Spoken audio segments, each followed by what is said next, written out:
नमस्कार, सलाम और जूले। मैं हूं सोनम वांगचुक लद्दाख से। आप में से कुछ लोग हमें जानते होंगे हमारे शिक्षा सुधार के कामों के बारे में, या फिर पर्यावरण के काम में आइस स्तूपा, आर्टिफिशियल ग्लेशियर जैसे कामों के लिए, या फिर आई लिव सिंपली जैसे ग्लोबल मूवमेंट्स जो कि सादा जीवन अपनाकर क्लाइमेट चेंज को रोकने के लिए लोगों को प्रेरित करती है। मगर दोस्तों, आज मैं इन चीज़ों के बारे में नहीं बल्कि आप लोगों को एक बहुत ही ज़रूरी संदेश देने के लिए आया हूं, जो कि चीन और भारत के बीच अभी जो टकराव और तनाव की स्थिति बनी है, इसके बारे में आपकी क्या जिम्मेदारी है।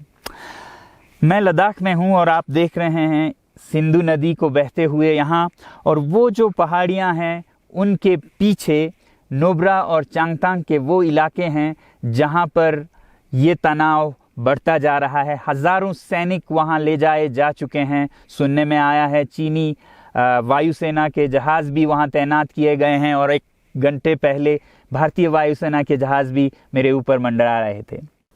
सामान्यतः जब सीमा पर तनाव होता है तो हम आप जैसे नागरिक ये सोचकर सो जाते हैं रात को कि सैनिक इसका जवाब दे देंगे। मगर मैं आज आप लोगों को ये ज़रूरी बात बताना चाहता हूँ कि इस बार सिर्फ सैनिक जवाब नहीं, दो तरफा जवाब हो और उसमें नागरिक जवाब भी हो। तो आप जैसे नागरिक दिल्ली, मुंबई और बेंगलोर और अनेक शहरों से क्या कर सकते हैं इसमें, ये समझने के लिए पहले हमें समझनी होगी चीन की ये हरकत और वो ऐसा क्यों कर रहा है।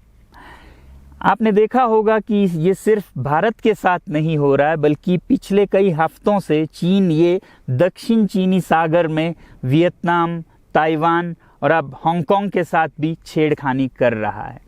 और मेरा ये विश्लेषण है कि वो ये सब किसी देश के साथ दुश्मनी के वजह से ज़्यादा अपने अंदर की समस्याओं को सुलझाने के लिए कर रहा है।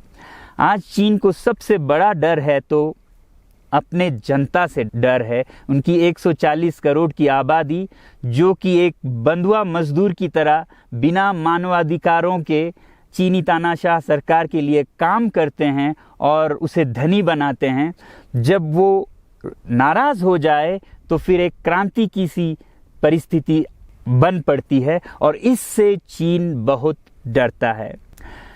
आज कोरोना के प्रकोप के बाद चीन में फैक्ट्रियां बंद हैं, एक्सपोर्ट्स बंद हैं और बेरोज़गारी 20% तक बढ़ चुकी है। लोग बहुत नाराज़ हैं, क्रांति हो सकती है, तख्ता पलट हो सकता है। इसीलिए चीन पड़ोसियों से दुश्मनी करके अपनी जनता को अपने साथ जोड़ने में लगा हुआ है, और ये पहली बार नहीं कर रहा है। 1962 में जब भारत के साथ जंग की तो वो जंग भी उसने अपने जनता को संभालने के लिए की थी। तब 4 साल का अकाल और भूखमरी हुई थी, और इससे ध्यान हटाने के लिए ये जंग की थी। चीन के लिए अपनी जीडीपी और जो खुशहाली है उसे बढ़ाते रहना बहुत ही ज़रूरी है, और जिस दिन जीडीपी घट जाए वहाँ की जनता क्रांति के लिए तैयार है। मैं तो कहता हूँ कि इस बार भारत की बुलेट पावर से भी ज़्यादा वॉलेट पावर काम आएगी। जो नागरिक पैसा खर्चते हैं चीन के सामान को खरीदने में, ज़रा सोचिए, हम आप भारतीय उद्योग को मारकर चीन से मूर्तियों से कपड़ों तक हर साल 5 लाख करोड़ के सामान खरीदते हैं, और फिर यह पैसा आगे जाकर हमारे सीमा पर हथियार और बंदूक बनकर हमारे सैनिकों के मौत का कारण बन सकती हैं।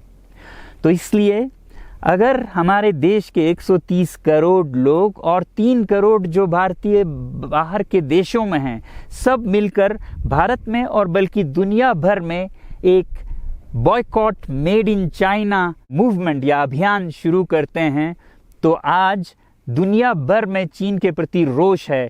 हो सकता है कि सारी दुनिया साथ आए और इतने बड़े स्तर पर चीनी व्यापार का बॉयकॉट हो कि चीन को जिसका सबसे बड़ा डर था वही हो, यानी कि उसकी अर्थव्यवस्था डगमगाए और उसकी जनता रोष में आए, विरोध और तख्ता पलट। और अगर हम ऐसा नहीं करते हैं तो कितनी बदनसीबी की बात होगी भारत के लिए, ज़रा सोचिए। एक तरफ हमारे सेना सीमा पर जंग लड़ रही होगी और दूसरी तरफ हम आप चीनी सामान, मोबाइल से लेके कंप्यूटर्स, कपड़ों से लेके खिलौनों तक को खरीद कर उनकी सेना को पैसा भेज रहे होंगे, चीन की सेना को। ये तो हुई हार्डवेयर की बात। दूसरी तरफ हमारी युवा चीनी सॉफ्टवेयर, एप्स, गेम्स जैसे टिकटॉक, शेयरिट, इन सब में मस्त, उन्हें दूसरी तरफ से करोड़ों करोड़ों का पैसा भेज रहे होंगे। तो इसलिए बहुत ज़रूरी है कि हम एक नागरिक जवाब ज़रूर दें और इसे एक अभियान बनाएं, ग्लोबल मूवमेंट की तरह। ये बॉयकॉट मेड इन चाइना का जो अभियान है वो भारत के लिए भी एक वरदान साबित होगी। जैसा कि हमारे प्रधानमंत्री ने एक विजन हमें दिया था स्वावलंबन का, सेल्फ रिलायंस, वो तब हो सकता है जब हमारे अपने उद्योग फलें फूलें।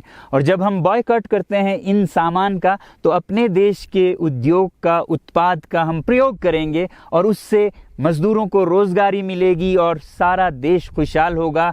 बजट होगा कि हम और अच्छी तरह से टक्कर ले सकें सीमा पर भी। तो इसके लिए मैं आप लोगों से अपील करता हूं कि जहां तक ऐप्स और सॉफ्टवेयर की बात है तो हमारे युवाओं को एक हफ्ते में उन्हें अनइंस्टॉल करना चाहिए। Boycott made in China, software in a week and hardware in a year.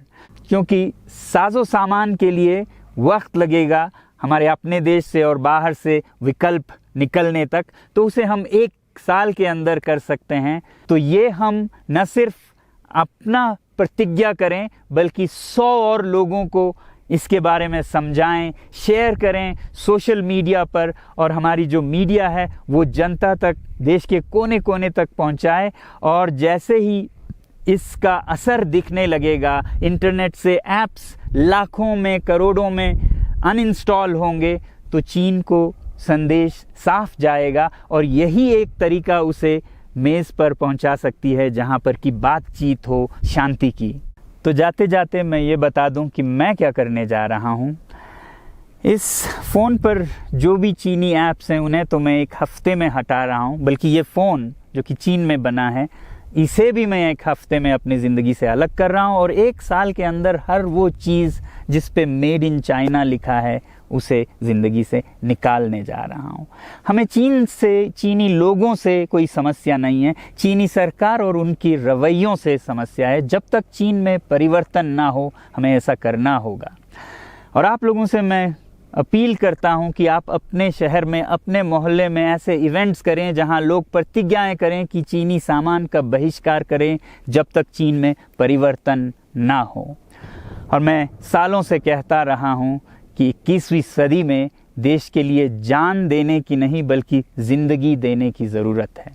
Ladakh में बढ़ते हुए ये देश के लिए जान देने का कारोबार बहुत देखा, और जहां एक तरफ मैं सलाम करता हूं उन लोगों के लिए, उन लोगों को जिन्होंने देश के लिए जान दिया, मगर इस 21वीं सदी में मेरा ख्याल है कि देश के लिए जान देने की नहीं, ज़िंदगी देने की ज़रूरत है।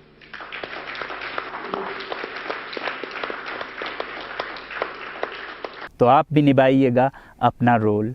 जय हिंद।